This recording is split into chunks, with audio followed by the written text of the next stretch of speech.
Inilah Injil suci menurut Yohanes.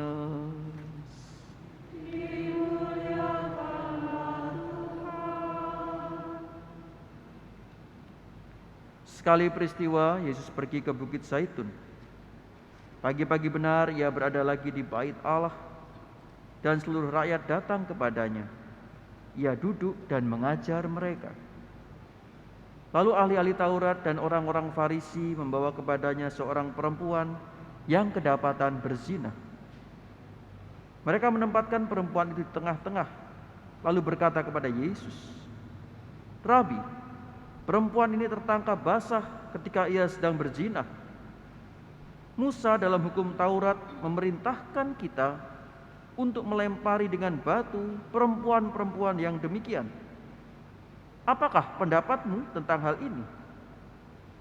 Mereka mengatakan hal itu untuk mencobai Yesus, supaya mereka memperoleh sesuatu untuk menyalahkan dia.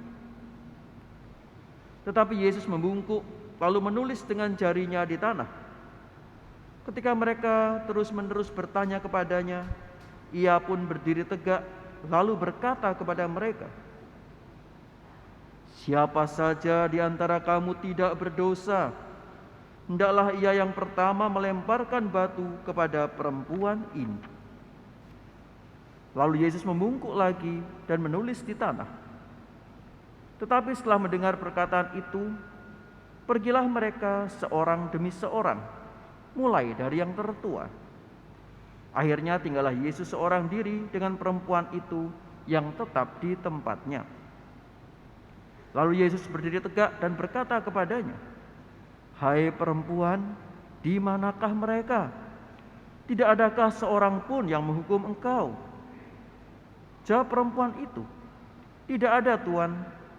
Lalu kata Yesus, "Aku pun tidak menghukum engkau. Pergilah dan mulai sekarang jangan berbuat dosa lagi." Demikianlah sabda Tuhan.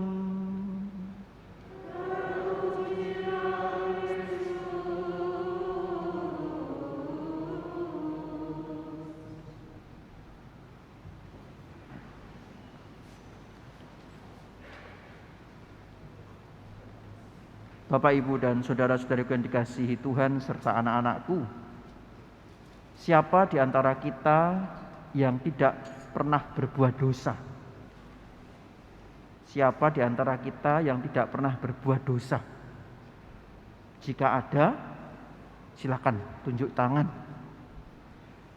Rasanya tidak ada ya, kecuali kalau ada yang bawa anak bayi baru lahir gitu mungkin ya. "Oh, ini Romo, anak saya nggak pernah berbuat dosa karena dia baru lahir." Ya, bisa jadi ya, baru lahir kemarin maksudnya ya, atau lahir tadi pagi gitu ya, mungkin saja. Tetapi dari kita pasti pernah berbuat dosa, entah dosa kecil, kecil sekali, kecil, setengah besar, besar, atau bahkan besar sekali. Mungkin ada yang pernah berbuat dosa yang berat, juga ada mungkin. Saudara-saudara terkasih dalam Tuhan, ketika kita berbuat dosa, apa yang kita lakukan? Ada bermacam-macam ya. Ketika orang berdosa, lalu ada bermacam-macam telah dilakukan. Ya, ada orang yang kemudian ngeyel ya akan dosa-dosanya. Dia merasa nggak berdosa. Maka kadang-kadang ada orang ketika pengakuan dosa mengatakan, "Romo, saya tuh bingung dosa-dosa saya itu apa." Ada yang begitu ya. Karena ya tidak merasa berdosa. Padahal dosanya adalah tidak merasa berdosa, dosanya itu. Namun ada juga orang yang menyadari bahwa dia telah berdosa, maka kemudian membutuhkan pertobatan.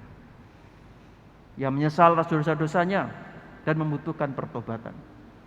Meskipun kadang-kadang kemudian jatuh dalam dosa-dosa yang sama, namun ada upaya untuk terus-menerus memperbarui diri dan bertobat. Itu hal yang baik menurut saya. Oleh karena apa saya katakan hal yang baik? Karena dia terus-menerus bertobat ya, bukan terus-menerus berbuat dosa, tapi bertobat. Hal yang baik karena apa? Karena Allah selalu mengampuni setiap orang yang bertobat. Setiap orang yang berjuang, berusaha untuk memperbaiki dirinya. Bacaan Injil pada hari ini juga mengisahkan akan hal itu. Bagaimana Yesus sungguh-sungguh tampil sebagai Allah yang baik hati, Tuhan yang maha baik, Tuhan yang mengampuni. Ya. Dalam hukum Taurat, ya, tadi dikisahkan di sini pula ya, bahwa hukum Taurat Musa mengatakan bahwa untuk orang yang berdosa, orang yang berzina terutama, harus dilempari batu. Maka Tuhan Yesus mengatakan, barang siapa yang tidak pernah berbuat dosa, silakan melempar dia yang pertama. Ya kalau dikatakan demikian ya Tuhan Yesus tidak pernah berdosa, harusnya Tuhan Yesus yang melempar dia yang pertama ya. Tapi Yesus tidak melempari juga. Karena Yesus sendiri adalah Allah yang mengampuni, Tuhan yang mengampuni, Tuhan yang memberikan cinta kasih, menghadirkan nilai-nilai cinta kasih kepada setiap orang. Sebaliknya, orang-orang Farisi yang datang kepada Yesus tujuannya adalah ingin mencobai Yesus. Ingin mencobai Yesus. Kalau Yesus sampai mengatakan ya lemparono batu sana, maka tentu saja mereka bisa menyalahkan Yesus. No, katanya penuh cinta, penuh kasih, kok ngelempari orang. Tapi kalau mengatakan, oh enggak usah, jangan dilempari. Loh, melanggar hukum Musa. Nah, serba salah kan. Maka Tuhan Yesus menjawab dengan bijaksana. Barang siapa yang tidak merasa berdosa, silahkan melempari. Nah, begitu. Saudaraku yang terkasih dalam Tuhan, kadang-kadang juga ada orang yang selalu menghakimi orang lain. Loh iya kan, itu tidak ke gereja dia. Kenapa? Oh iya, soalnya dia begini. Menghakimi orang lain, merasa dia lebih baik dari seseorang sehingga mudah untuk menghakimi. Ini tentunya menjadi refleksi bagi kita. Apakah kita juga pernah melakukan seperti orang Farisi ini?